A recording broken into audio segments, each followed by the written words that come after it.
നമസ്കാരം.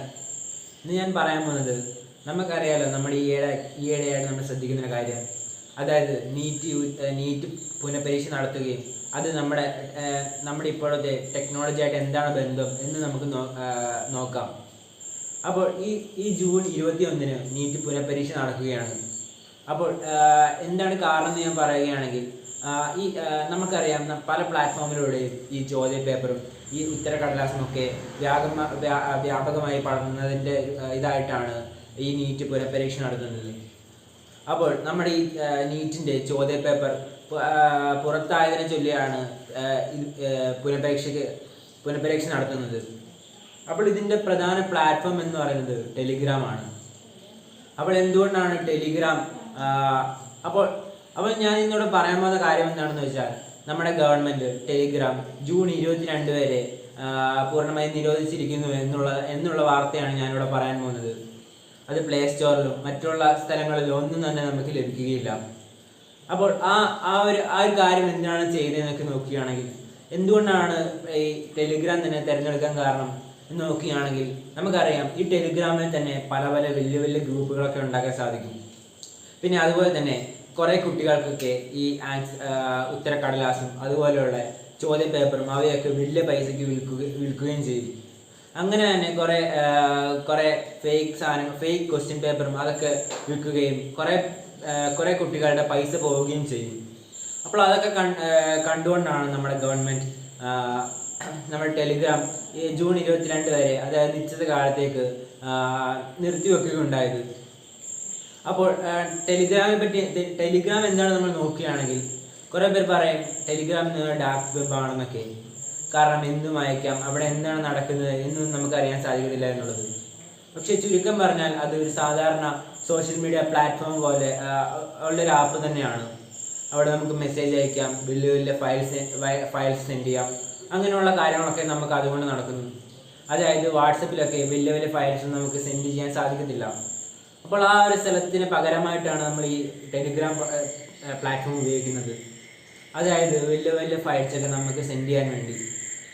അപ്പോൾ ഈ ടെലിഗ്രാം എന്തുകൊണ്ടാണ് ഇത്ര ആപത്ത് എന്ന് നമ്മൾ നോക്കുകയാണെങ്കിൽ, നമുക്കറിയാം ടെലിഗ്രാമിൽ കൂടി നമുക്ക് വലിയ കുറേ ആൾക്കാരുള്ള ഗ്രൂപ്പൊക്കെ ഉണ്ടാക്കുകയും അവിടെ തന്നെ ധാരാളം ബിസിനസ്സും അതുപോലെയുള്ള കാര്യങ്ങളൊക്കെ നടത്തുകയും ചെയ്യാം. പിന്നെ അവിടെ തന്നെ നമുക്ക് എഡിറ്റ് ചെയ്യാനും അതുപോലുള്ള ഓപ്ഷനൊക്കെ ഈ ടെലിഗ്രാം തന്നെ നമുക്ക് ഉണ്ടാക്കുന്നുണ്ട്. പിന്നെ അതുകൂടാതെ ഏറ്റവും വലിയ കാര്യം എന്താണെന്ന് വെച്ചാൽ ഈ ടെലിഗ്രാമിൻ്റെ പ്രൈവസിയാണ്.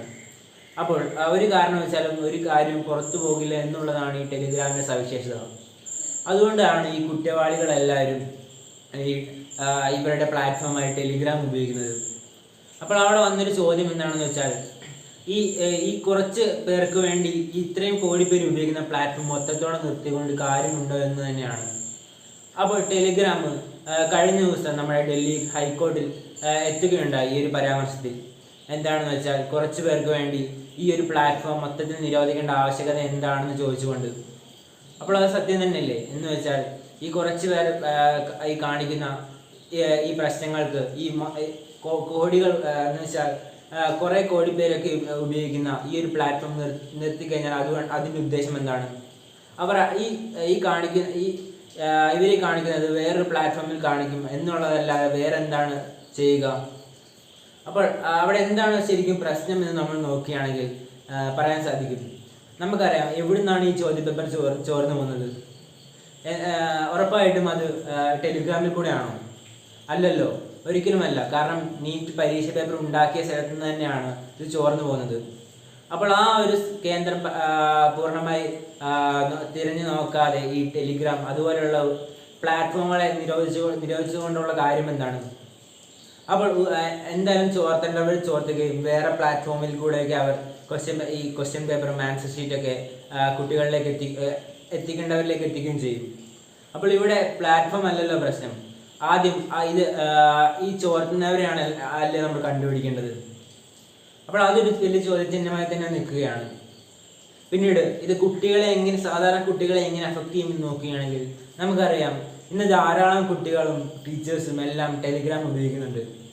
അതായത് വലിയ PDF ഫയൽസും അതുപോലെയുള്ള കാര്യങ്ങളൊക്കെ ടെലിഗ്രാമിൽ ഈസിയായി തന്നെ സെൻഡ് ചെയ്യാനും എടുക്കാനും സാധിക്കും.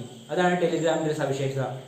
അപ്പോൾ അതുകൊണ്ട് തന്നെ ഈ കുട്ടികൾക്കൊക്കെ വളരെയേറെ പ്രയാസമായിരിക്കുമല്ലോ ഈ ടെലിഗ്രാം ഈ ചുരുങ്ങിയ ദിവസം ഡിലീറ്റ് ഇല്ലാതാക്കുന്നത് കൊണ്ട് തന്നെ. അപ്പോൾ അവരെയൊക്കെ ഇത് വലിയ രീതിയിൽ അഫക്റ്റ് ചെയ്യും. ഒരു വിദ്യാർത്ഥി എന്ന നിലയ്ക്ക് എനിക്ക് പറയാനുള്ളത്, നമുക്കറിയാം എന്ന് വെച്ചാൽ നമ്മളിപ്പോൾ AI ഉപയോഗിക്കുന്നുണ്ട്. അപ്പോൾ അതിന് നല്ല വശവും മോശം വശമുണ്ട്. അതുപോലെ തന്നെ നമ്മളിപ്പോൾ എത്ര ടെക്നോളജി ഉപയോഗിക്കുന്നുണ്ട്, അതിന് നല്ല വശമുള്ളപോലെ തന്നെ മോശം വശമുണ്ട്. അപ്പോൾ ഈ ടെലിഗ്രാമിന് അതേ രീതി തന്നെയാണല്ലോ, എന്ന് വെച്ചാൽ നല്ല വശവും മോശം വശമുണ്ടല്ലോ. അപ്പോൾ ഈ ചുരുക്കം ചിലർക്ക് വേണ്ടി ഈ മൊത്തം ടെലിഗ്രാം ഒഴിവാക്കുന്നത് എന്തുകൊണ്ടാണെന്നുള്ള ചോദ്യമാണ് ഇവിടെ ഉന്നയിക്കുന്നത്.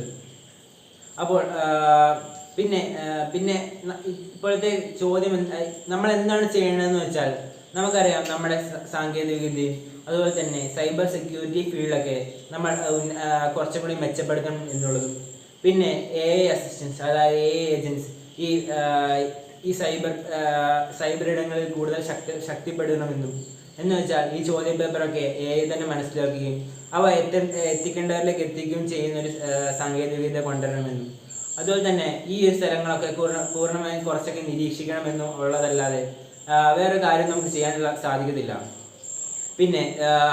പിന്നെ ഈ ചോദ്യ പേപ്പറൊക്കെ എടുക്കുന്നവരും ഈ പുറത്തെത്തിക്കുന്നവരൊക്കെ വലിയ വലിയ ശിക്ഷകൾ കൊടുക്കണം എന്നുള്ളത് അല്ലാതെ വേറെ ഈ ടെലിഗ്രാം അതുപോലുള്ള പ്ലാറ്റ്ഫോം ഒക്കെ നിരോധിച്ചുകൊണ്ട് കാര്യമുണ്ടാവില്ല എന്ന് വേണമെങ്കിൽ നമുക്ക് പറയാൻ സാധിക്കും. എന്നാൽ ഇത്രയും പറഞ്ഞുകൊണ്ട് ഞാൻ എൻ്റെ പ്രസംഗം നിർത്തുന്നു. നന്ദി.